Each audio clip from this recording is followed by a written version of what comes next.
তোমরা এত ব্যস্ত মানুষ, তোমাদের কি ক্যাফেতে গিয়ে পিডিএফটা প্রিন্ট করেছো? দেখ এখন ভালো ছেলে তোরা সব, একদম পুরো কি বলবো, সব হতচ্ছাড়া ছেলে পুরো তোরা। আমি দেখলাম প্রত্যেকটা লাইনে 2 টাকা দিয়ে দেবো পিডিএফ, কানের গোড়া 1 দেবো, বুঝতে পারবি। আর 2 টাকা দিয়ে দাও, তোর তো খাতা পাতা কিছুই নাই, আওয়ারা, তাই তা? হ্যাঁ, খাতাও নাই, বইও নাই, কিছুই নাই। একদম লাস্ট 2টো প্যারা আমরা পড়বো। এই 2টো লাইন কিন্তু এই 2টো স্ট্যান্ডার্ড কিন্তু খুবই কমপ্লিকেটেড, ভালো করে বুঝতে হবে, ঠিক আছে? তবে বলে দিই, এই কবি এই স্ট্যান্ডার্ড পড়ার সময় না আমাদেরকে জানতে হবে কবি কিন্তু খ্রিস্টিয়ান পোয়েট ছিল, কিন্তু মাথায় রাখতে হবে। কবি কি ছিল বললাম? জোরে বলো, কি ছিল? Christian poet. কি ছিল? খ্রিস্টিয়ান পোয়েট, মানে খ্রিস্টান কবি। চলো এবার প্যারাটা ভালো করে দেখো। ইফ থেকে পড়বো, কারণ আগের দিন আমাদের হয়ে গেছে, তাই তো? আজকে পার্ট 2 পড়ছি। হ্যাঁ, ইফ থেকে পড়ছি, ভালো করে দেখো। ইফ যদি, when hearing that I have been stilled, stilled মানে কি জানি? stilled মানে কি? একদম চুপচাপ, স্তব্ধ হয়ে যাওয়া। তাহলে মানুষ কখন স্তব্ধ হয়ে যায়? যখন মানুষ ডাইরেক্ট ভগবানকে পেয়ারা হয়ে যায়, তাই তো? তাহলে বলছে যদি আমি পেয়ারা হয়ে যাই, মানে আমি যদি মারা যাই, এটা যদি শোনো, কারা শুনবে? মারা যাওয়ার খবরটা কারা শুনবে? প্রতিবেশীরা। বলছি, আমি পুরোটা আবার বলছি। ইফ যদি, when hearing that, এটা তারা শুনতে পারে, I have been stilled at last, আমি শেষ পর্যন্ত মারা গেছি, they stand at the door, এবং তারা যদি আমার দরজার সামনে এসে দাঁড়ায়, watching the full starred heavens, full stirred মানে হচ্ছে তারা ভরা, আর হেভেন মানে কি? স্বর্গ। তাহলে স্বর্গ অ্যাকচুয়ালি কোথায় হয়? আকাশে। তাহলে এখানে হেভেন্স মানে কি? আকাশ। বোঝা গেছে? বলছে এবং তারা যদি সেই পুরো আকাশে তারা ভর্তি আকাশটাকে দেখে, কখন দেখবে?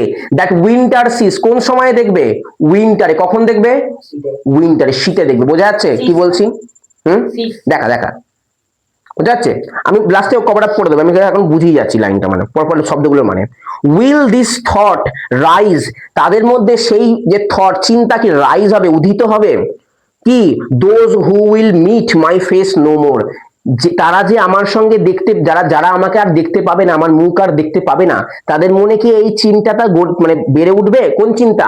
হি ওয়াজ ওয়ান, সে একজন ছিল, who had an I for such mysteries, যে প্রকৃতির এই রহস্যগুলোকে খুবই দেখতো, বা প্রকৃতির রহস্য তার নজর ছিল। আমি একবার সামারাইজ করে দিচ্ছি, জানি মাথার উপর দিয়ে গেছে। ইফ যদি, এখানে ওই জন্য বলছি, এখানে ভালো করে শুনবি।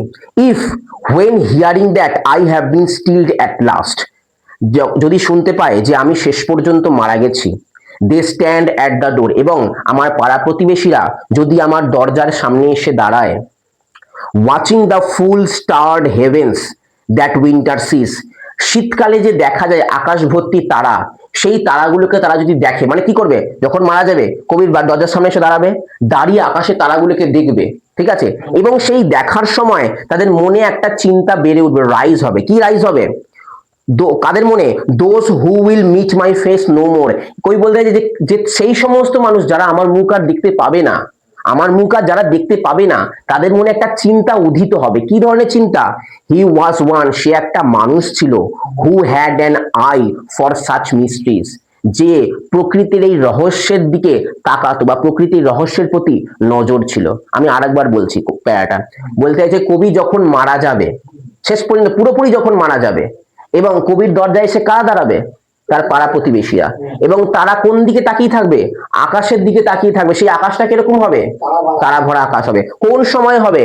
শীতকালে, উইন্টারে, ঠিক আছে? তারপর কবি বলছে যে সেই সমস্ত মানুষ যারা আমার মুখ আর দেখতে পাবে না, তাদের মনে কি এই চিন্তাটা গড়ে উঠবে যে সে একটা মানুষ ছিল, যে প্রকৃতির এই রহস্যগুলোকে খুব ভালোভাবে দেখতো। প্যারাটা কি বোঝা গেছে? ক্লিয়ার হয়েছে নাকি আরেকবার আমি বলবো? দেখো তো কারোর কোনো অসুবিধা আছে কি? দেখো তো, কবি বলছে যখন কবি পুরোপুরি মারা যাবে, এবং তার পাড়া প্রতিবেশীরা যখন তার দরজার কাছে এসে দাঁড়াবে, ঠিক আছে, এবং দাঁড়িয়ে তারা কোন দিকে তাকিয়ে থাকবে?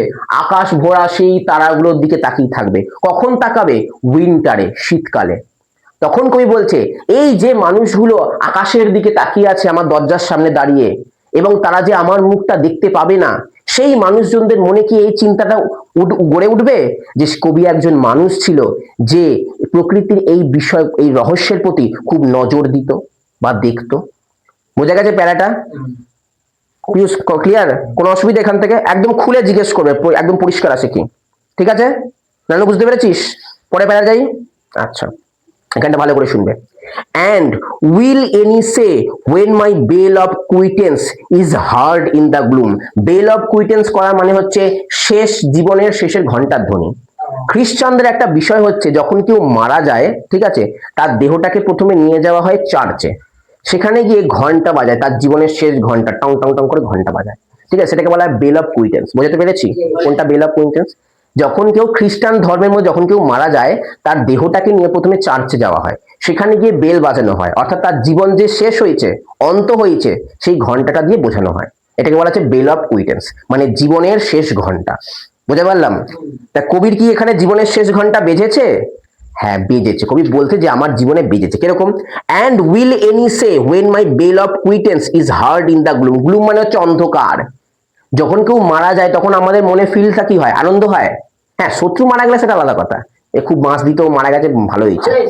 কিন্তু যখন কেউ কাছের মানুষ মারা যায় তখন আমরা কিরকম? দুঃখে ভেঙে পড়ি, বিষাদে পড়ি, তাই তো? এই গ্লুম মানে হচ্ছে বিষাদ। কি? অন্ধকার। অন্ধকারটা কিসের? বিষাদের, দুঃখের। বুঝতে পেরেছি? বলছে দেখো, and will any say when my bell of quittance is heard in the gloom? যখন কেউ বলবে আমার জীবনের শেষ ঘন্টাটা বাজবে কখন? বিষাদের অন্ধকারে। বুঝতে পেরেছি লাইনটার মানে? and এবং সেই সময় কি হবে? and a crossing breeze, breeze মানে হচ্ছে বাতাস। কি বললাম? ব্রিজ মানে বাতাস। এবং প্রবাহমান যে বাতাস cuts a pause in its outrollings, outrollings মানে হচ্ছে বহিঃপ্রসরণ, যে আওয়াজটা দিয়ে বেরিয়ে আসছে। ধর আমি তো একটু বুঝিয়ে দিই। ধর এই হচ্ছে একটা সাউন্ড, এখান থেকে ধর সাউন্ডটা বেরিয়ে আসছে। এবার যদি হাওয়া দেয় এখান থেকে, তাহলে এই আওয়াজটা বাধাপ্রাপ্ত পেল তো। কবি বলছে এই যে এই আওয়াজটা কিসের? এই আওয়াজটা আসবে এই ঘন্টার ধ্বনিটার, ঠিক আছে? এই ঘন্টার ধ্বনির আওয়াজটা যখন বেরোবে, বেরোচ্ছে তো আওয়াজটা, সেই আওয়াজটা যখন এই বাতাস, যে প্রবাহমান যে বাতাসটা, এই বাতাসটা কি করবে? এই আওয়াজটাকে কেটে দেবে। কি করবে? কেটে দেবে। সিচুয়েশনটা ভাব, মাথার মধ্যে ভাব যে একটা ঘন্টার ধ্বনি বেরোচ্ছে, টং করে ঘন্টার ধ্বনি বেরোচ্ছে এবং ঝোড়ো হাওয়া বইছে, ঠিক আছে, একটা ব্রিজ বেরোচ্ছে, সেই বাতাসটা কি করছে? আওয়াজটাকে থামিয়ে দিচ্ছে, মানে আওয়াজটা কমিয়ে দিচ্ছে। তাই বলতে পেরেছি? ক্লিয়ার হচ্ছে আওয়াজ কি বলতে চাইছি আমি? ইউনিট আউটরোল, আউটরোল মানে কি? বহিঃপ্রসরণ। এই যে আওয়াজটা যে বেরোচ্ছে এটাকে বলা হচ্ছে কম্পনটা। হ্যাঁ, ওইটাকে, ঠিক আছে। till they rise again as they were new bells bloom, এবং তখন কি হবে? এবং এই বাতাসটা একসময় গিয়ে থেমে যাবে এবং এই আওয়াজটা আবার বেরিয়ে আসবে, ঠিক আছে? বুঝতে পেরেছি এখানটা? বুম মানে হচ্ছে তোর আওয়াজটা, বেলস বুম মানে হচ্ছে বেলের আওয়াজ, ঘন্টার যে আওয়াজটা। হি হিয়ার্স ইট নট নাও, মানে এবার পাড়া প্রতিবেশী গুলো বলছে যে সে আর এই আওয়াজটা শুনতে পাবে না। But use to notice searching, কিন্তু সে একসময় এইগুলোকে নোটিস করতো, লক্ষ্য করতো। আমি আরেকবার প্যারাটা বলে দিচ্ছি পরপর সুন্দর করে। As will any say when my bell of quittance is heard in the gloom, যখন আমার জীবনের শেষ ঘন্টা শোনা যাবে বিষদের, মানে সন্ধ্যার বিষদের অন্ধকারে, ঠিক আছে। অ্যান্ড এ ক্রসিং ব্রিজ, হ্যাঁ কোনটা? বুম মানে হচ্ছে তোর আওয়াজটা, বেলস বুম মানে বেলের আওয়াজটা, ঠিক আছে। আচ্ছা, কি বললাম? যখন আমার জীবনের শেষ ঘন্টার ধ্বনি শোনা যাবে সন্ধ্যার বিষাদময় অন্ধকারে, ঠিক আছে। And a crossing breeze cuts a pause in its outrollings, এবং সেই সময় কি হবে? একটা আওয়াজ, ঘন্টার সেই আওয়াজটাকে কেটে দেবে। কে কেটে দেবে? সেই ব্রিজটা, ক্রসিং ব্রিজটা পার হওয়া, সেই ব্রিজ মানে বাতাসটা। সিচুয়েশনটা বলছে প্রথমে ঘন্টার ধ্বনি বেরোবে, সেই ঘন্টার ধ্বনি আওয়াজটাকে বাতাস কেটে দেবে, ঠিক আছে? বলতে পারলাম? আবার কি হবে? till they rise again as they were new bells boom, এবং 3 নম্বর কি হবে? সেই বাতাসটা চলে যাবে এবং আওয়াজটা আবার শোনা যাবে। দেখ, 3টে ঘটনা বলছে। প্রথমে কি হচ্ছে? কবি মারা যাচ্ছে। দ্বিতীয় ঘটনা কি হচ্ছে? সেই আওয়াজটাকে কে আটকে দিচ্ছে? বাতাসটা আটকে দিয়ে। তৃতীয় ঘটনা কি হচ্ছে? বাতাসটা চলে যাচ্ছে, আবার আওয়াজটা উঠছে, তাই তো? এই 3টে ঘটনা যখন সময় হবে তখন কবির প্রতিবেশী যা বলবে, কি বলবে? হি হিয়ার্স ইট নট নাও, সে এখন আর এটা শুনতে পাচ্ছে না। কি বলতে কি এখানে? কবি। বুঝতে পারছি? এখানে পোয়েটটা, সে এখন আর শুনতে পাচ্ছে না। হ্যাঁ, author. But use to notice searching, সে কিন্তু এগুলোকে লক্ষ্য করতো। আমি কি বোঝাতে পেরেছি? কবি এখানে 3টে সিচুয়েশন বলে লাস্ট প্যারায়। এক হচ্ছে কবির সেই বিষাদময় অন্ধকারে, সন্ধ্যার বিষাদময় অন্ধকারে কবি পটল তুলবে, এবং পটল তোলার পর কি হবে? চার্চের যে বেল, সেই বেল থেকে আওয়াজ বেরোবে তো, সেই আওয়াজটাকে কে কেটে দেবে? ক্রসিং ব্রিজ, সেই পার হওয়া সেই বাতাস সেটা কেটে দেবে। 2 নম্বর ঘটনা হয়ে গেল।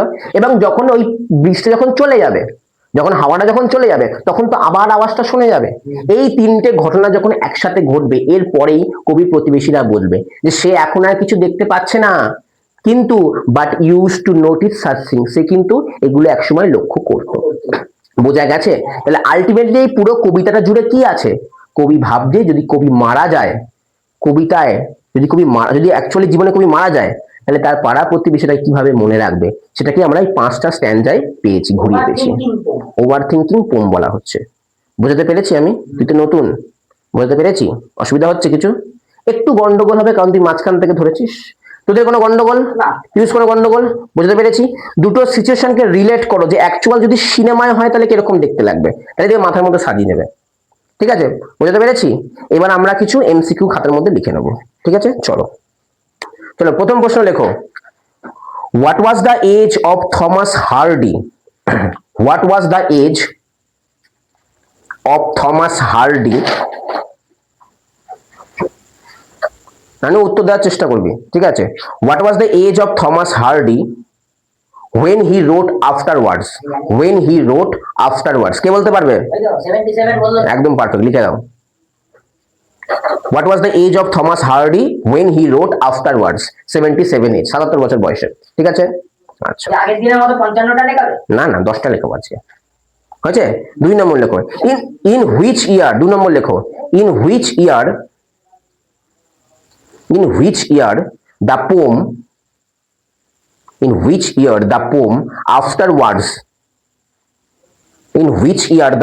afterwards was published? কি হবে? আমি অপশন দেবো 4টে। 1917, 1918, 1919, 1920। একদম পারফেক্ট, লেখো 1917।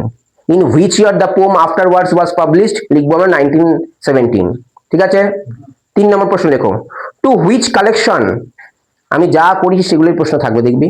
in which collection, to which collection হয়েছে the poem afterwards was included? কে বলতে পারবে? was included, কে বলতে পারবে? ওই তো moments of vision, লেখো moments of vision। এটা কিন্তু গোটাটা 1917 সালে লেখা হয়েছিল, ঠিক আছে? এবং এই কালেকশনের লাস্ট কবিতা ছিল আমাদের এই আফটারওয়ার্ডস, moments of vision, ব্র্যাকেটে লিখে রাখবো 1917 included। to which collection the poem afterwards was included? Answer হচ্ছে moments of vision, ব্র্যাকেটে লিখবে 1917। ঠিক আছে, আচ্ছা। তারপরে 4র্থ নম্বর লিখবো। the title afterwards suggests, the title afterwards suggests, SUGGESTS, হয়েছে? suggest হয়েছে? আচ্ছা, কে বলতে পারবে? আচ্ছা, একটা অপশন দিই। after the completion of the poem, after the recovery of the poet from illness, after the death of the poet, none of these। 3 কোনটা বলবে? লেখো after the death of the poet। এই আফটারওয়ার্ডস কথাটার মানে হচ্ছে কবির মৃত্যুর পর, তাহলে after the death of the poet. বুঝতে পারছি আমি? এগুলো খাতার মধ্যে কিন্তু তুলে নিবি।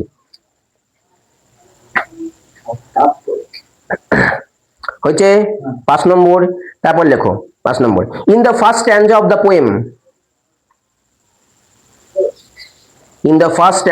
poem, afterwards, in the first stanza of the poem afterwards, present is, প্রেজেন্টটা কিন্তু সিঙ্গেল ইনভার্টেড কমার মধ্যে রাখবো, ঠিক আছে? প্রেজেন্টটা বলছে প্রেজেন্ট ইজ। আচ্ছা বলি, আচ্ছা অপশন দিচ্ছি, বলবে প্রেজেন্টটা কিভাবে ব্যবহার করা হয়েছে। Used as personification, used as simile, used as metaphor, কোনটা হবে? ইউজড অ্যাজ পার্সনিফিকেশন, লিখে নাও। আমাকে অপশনটা কমপ্লিট করতে দিল না। চলো হয়েছে? হয়েছে। 6 নম্বর লিখবো। which season is described in the first stanza? which season is, summer হবে, তাই তো? সামার হবে? জুলাই তো, এই জুন তো। জুনে কি জুনে ছিল? ও মে, তাহলে মে হলে কি হয়? হ্যাঁ, তাহলে বসন্ত ইংরেজি কি? Spring.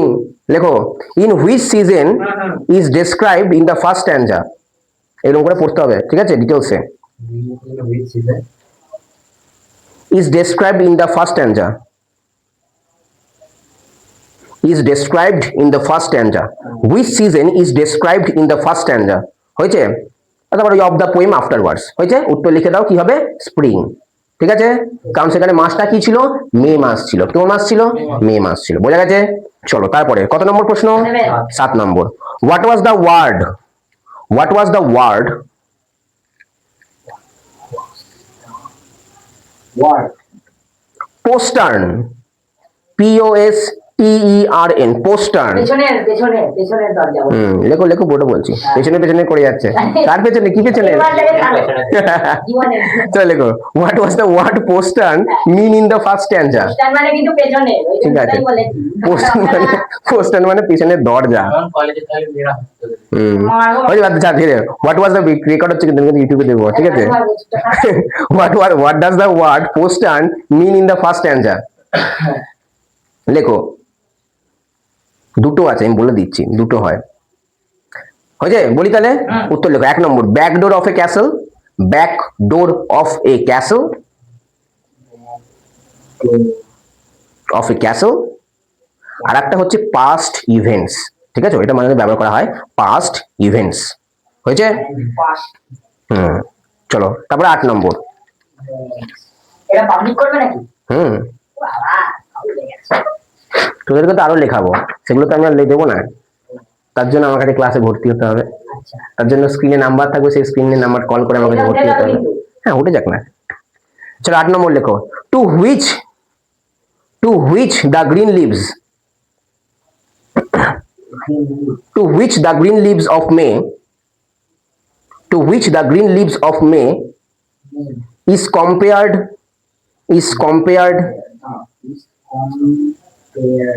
in the first stanza of the poem. To which the green leaves of May is compared in the first stanza of the poem. Option দেবো? মানে বাংলাটা একটু বলে তার সঙ্গে তুলনা করে। হ্যাঁ, অপশন দি।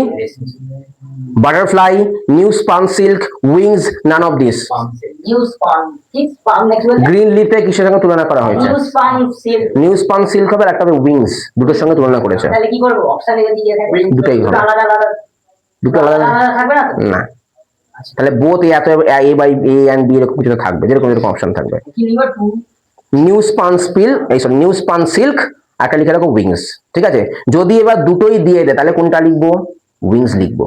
ঠিক আছে, যদি আমাদের বোথ দিয়ে দিল না অপশন, তাহলে আমরা কি লিখবো? প্রথমটা উইংস, কারণ প্রথমে উইংস থেকে তুলনা করা হয়েছে, তারপরে নিউ স্পান সিল্ক এসছে। বুঝা গেছে? চলো কত নম্বর হবে? 9 লেখো। হি ওয়াজ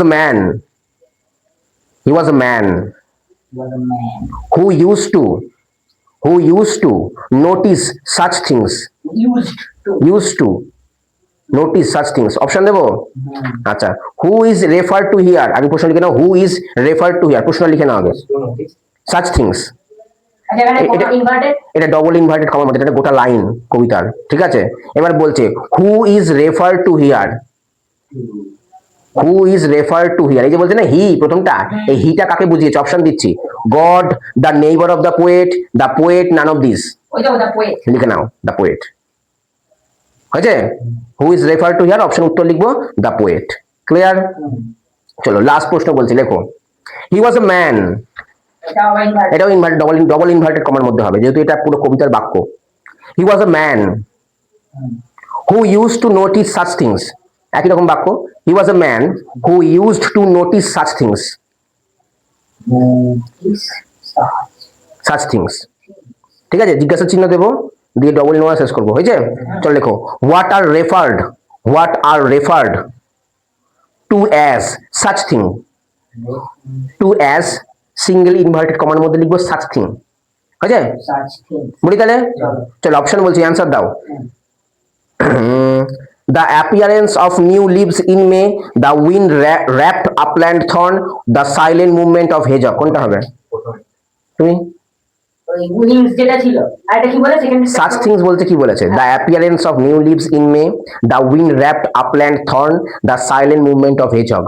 ফার্স্টেরটা না না না না, থার্ডেরটা হতে পারে।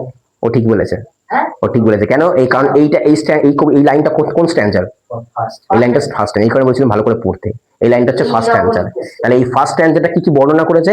The appearance of new leaves in May, এটাকে বর্ণনা করেছে। তাহলে লিখে নাও the appearance of new leaves in May.